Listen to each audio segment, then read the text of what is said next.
morning, everybody. And my session is about how we are moving from impressions to connections.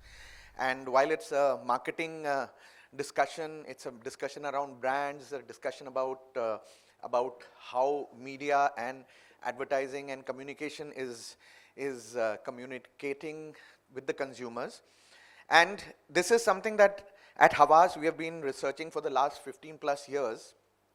I have 10 minutes, I was told 20 minutes, so can there be a... if we go to the next slide, this is a reality that we have in today's marketing world, where close to about, can we go to the next slide please? 78% of the brands could disappear tomorrow, and consumers would not even care. And this is a very, very dangerous number to look at, and this is not something that I'm saying. This is something that Havas Meaningful Brands research, which has been happening for the last 15 plus years, quotes and has found out across the world. Well, of course, unless you are, the next slide please, Zubin Garg. I don't know how many of you know him. Can I have a round of hands please? Yeah? Yeah. So I came to know this brand only 2 days back, and I thought I'll put it over here today. For those who don't know, he was a very, very popular Assami singer, and he sang a lot of songs for Bollywood, out of which the one which was most, I would say, successful was Ya Ali. That's what I knew him as. But I'll show you something which will tell you why he was a very, very big and very meaningful brand. If you go to the next slide, this will show you, and unfortunately he passed away about a week back in an accident in Singapore. And one of his very, very popular songs, Maya Bini, it's again an Assami song, was sung by close to about 6 lakhs people during his funeral. Something that's happened for the first time in this world. A song that is sung by a person has become the anthem of that state. Not just the state, but today everybody in India is singing this song, including me. I got introduced to this song 2 days back, and it's not leaving me.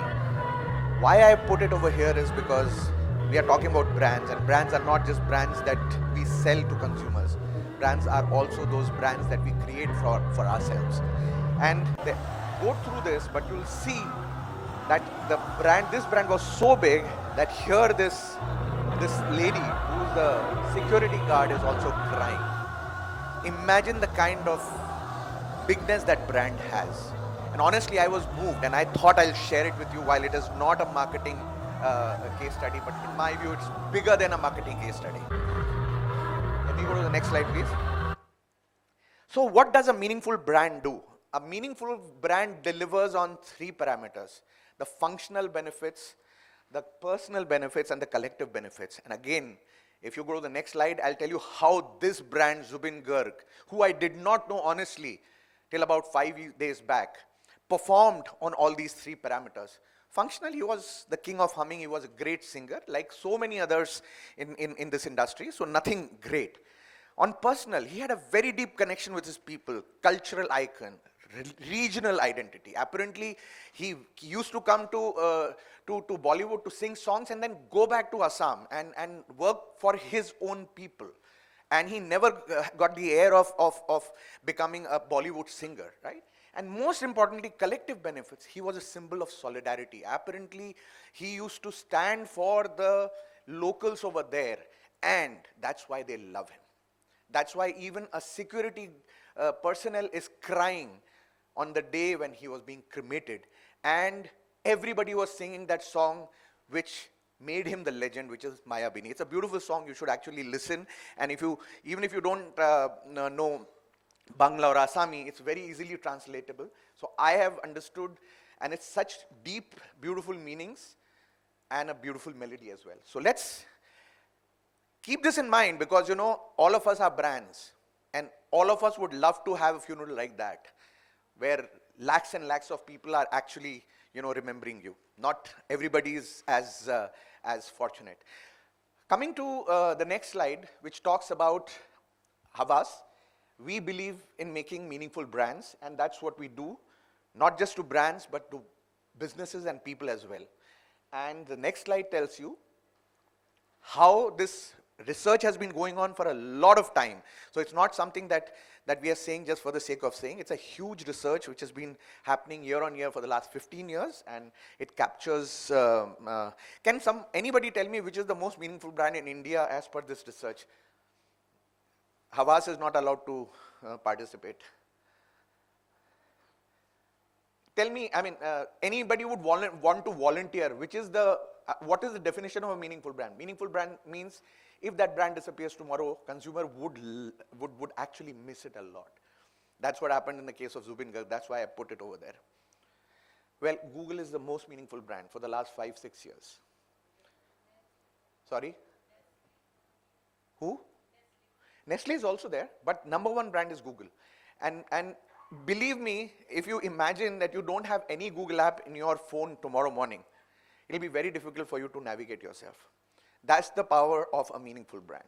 And that's what it means. Next slide, please. We can just continue, please. I don't have the time for this.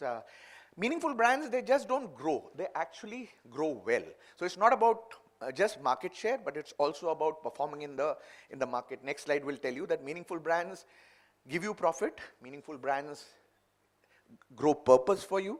They grow shareholder value, and they grow the cultural impact. So there is research that tells you that meaningful brands, whichever are the top 10 meaningful brands, they have a better performance at the stock exchange. They have better marketing KPIs like awareness and consideration, and they have a significant impact on the cultural nuances.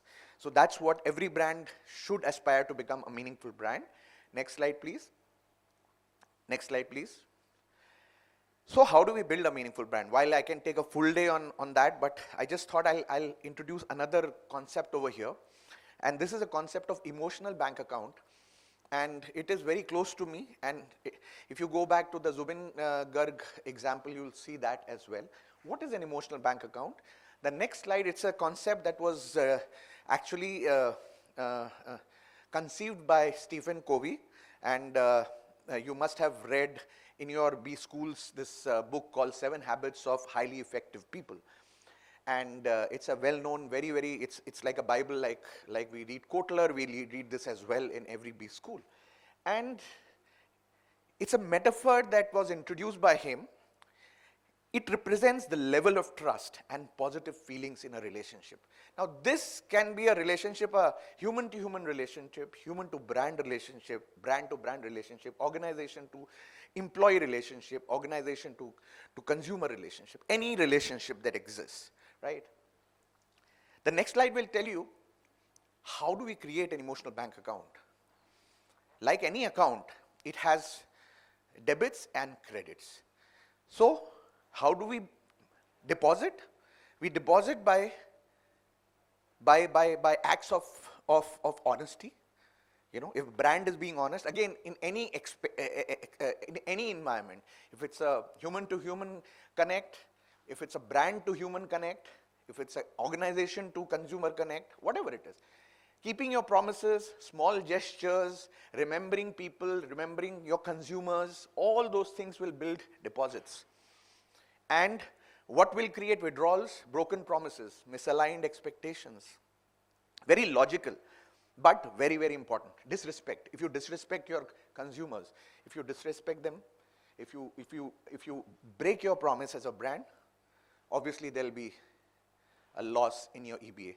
So the concept is you should always have a positive emotional bank account. The more positive it is, the better for you. So if it is highly positive, once in a while if you create some problems and issues happen, you can always withdraw from it, but nothing major will happen. However, if you're already on the negative, any impact that happens will disrupt the relationship that you have with your brand. Next slide, please. Yeah, so I mean, can I continue? Next slide, please. So the media funnel, as we all know it, starts from awareness, consideration, intent, and action. And across that, you have various interactions between the brand and the consumer where deposits are created, withdrawals happen, then again deposits happen, withdrawal, not in that sequence, but I'm just saying they keep on happening. In the various interactions that happen between a brand and a consumer, these deposits, withdrawals keep on happening. And what we need to do as marketeers, as brand custodians, as communication specialists is to ensure that deposits are significantly higher than withdrawals. Next slide. So I'll share with you a few cases, and these are cases from the Havas family only, and how we have created meaningful brands. And this one is for Hyundai, and it's an initiative called Hyundai Samarth, and this can you play this?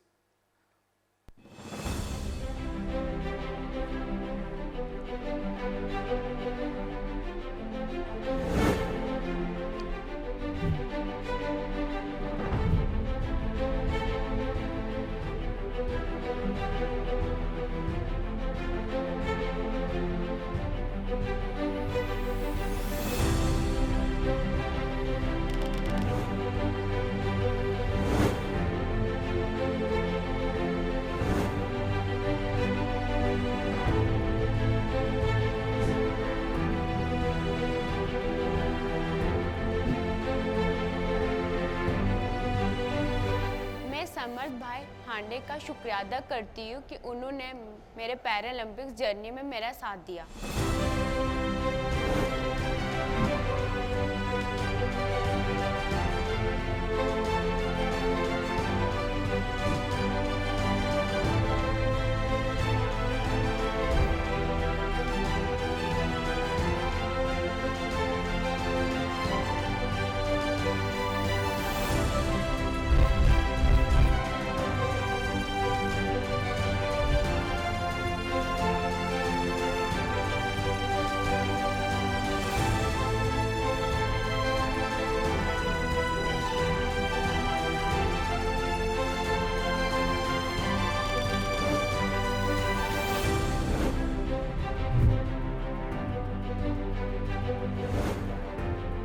मैं समर्थ हूँ और दूसरों को समर्थ बना रहा हूँ।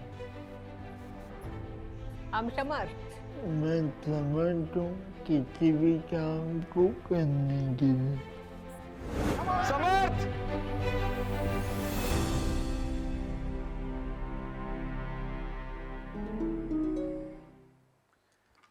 Imagine the kind of emotional bank account that the brand has created with the consumers using this initiative. So that's one thing and there are many examples. Can we go to the next slide now? There is another one for Tata Trucks. Can we just have this slide?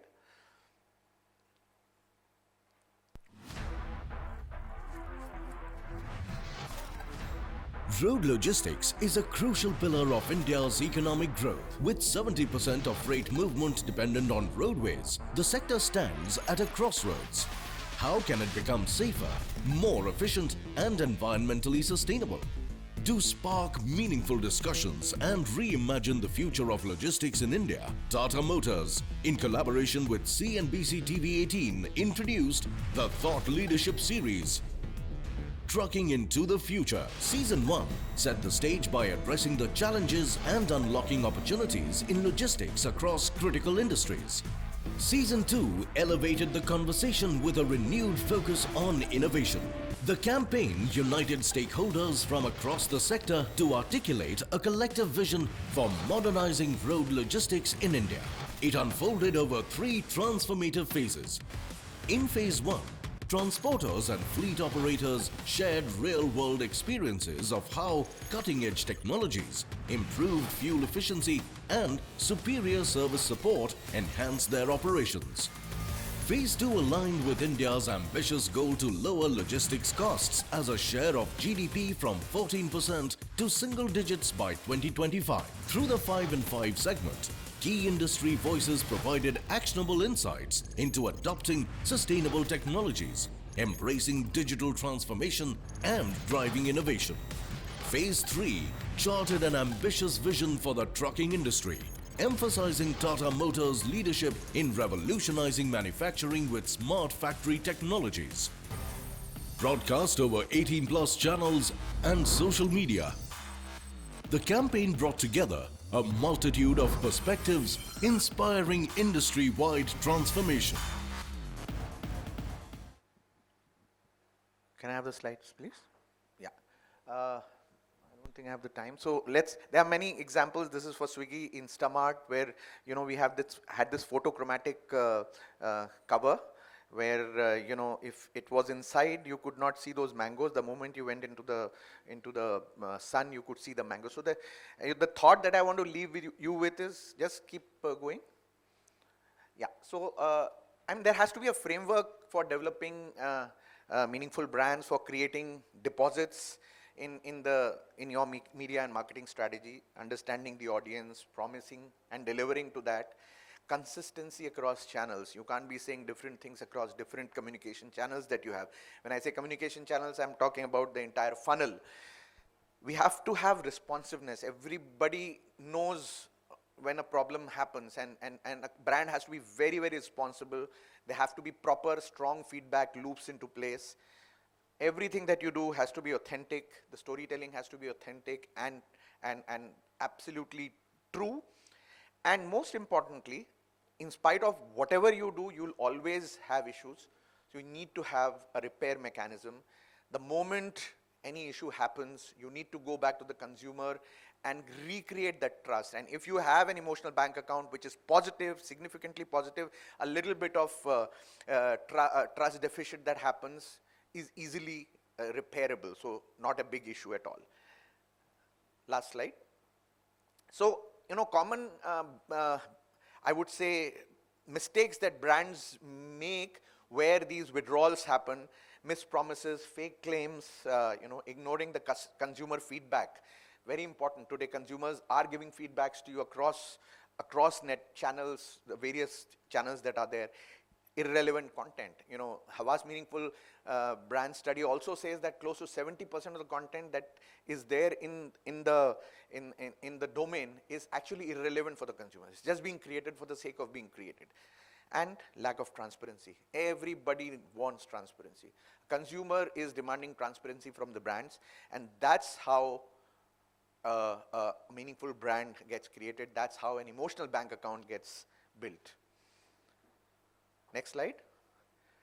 Yeah. So, I mean, these are certain ways in which you do it, but I just wanted to leave the concept and think about it. It's a very logical concept, but it's a very, very important concept which is under-leveraged, the concept of emotional bank account. And my suggestion to all of you over here who are aspiring to create brands, next slide, would be a Zubin Garg and create that Mayabini moment in your customers' lives. That's very, very important. Thank you very much. If you have any questions, I have 5 minutes to take care of those.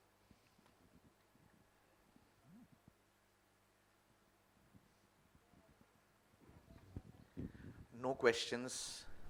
Then you can play this song. It's a beautiful song. Just click on that. Those of you who haven't.